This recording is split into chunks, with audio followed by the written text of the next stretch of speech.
ആ ശിർക്ക് ചെയ്തിട്ടാണ് നിങ്ങൾ മരിക്കുന്നതെങ്കിൽ അള്ളാഹുവിന്റെ ഹബീബിനോട് പോലും അള്ളാഹുവിന്റെ കൽപ്പന വന്നിട്ടുണ്ട്, നബിയെ താങ്കളാണ് ശിർക്ക് ചെയ്യുന്നതെങ്കിൽ പോലും ലയഹ്ബതന്ന അമലുക, നിങ്ങളെ അമലുകൾ ബാത്തിലായി പോകും.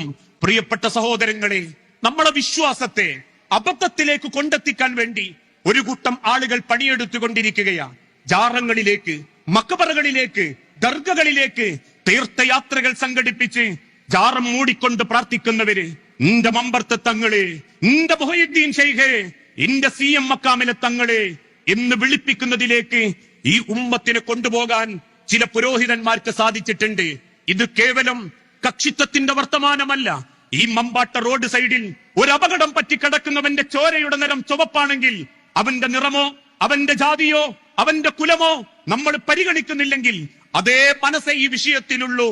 ആളിക്കത്തുന്ന തീക്കുണ്ടാരത്തിലേക്ക് ഈ ഉമ്മത്തിനെ കൊണ്ടുപോകാൻ ശിർക്കിലേക്ക് വലിച്ചേക്കുന്ന പുരോഹിതന്മാർക്ക് മുൻപിൽ ആർജവത്തോടെ പറയാൻ പറ്റണം, ആളിക്കത്തുന്ന അത്തികുണ്ടാരത്തിലേക്ക് വലിച്ചെറിയപ്പെടുന്ന സെക്കൻഡിൽ പോലും ഇബ്രാഹിം നബി പറഞ്ഞൊരു വാക്ക്, ഹസ്ബുനല്ലാഹ് ഹസ്ബുനല്ലാഹ്, എനിക്ക് എന്റെ റബ്ബ് മതി, എന്റെ റബ്ബ് മതി എനിക്ക് എന്ന് പറയാനുള്ള ആർജവമാണ് ഒരു വിശ്വാസിക്ക് നഷ്ടപ്പെട്ടുകൊണ്ടിരിക്കുന്നത്.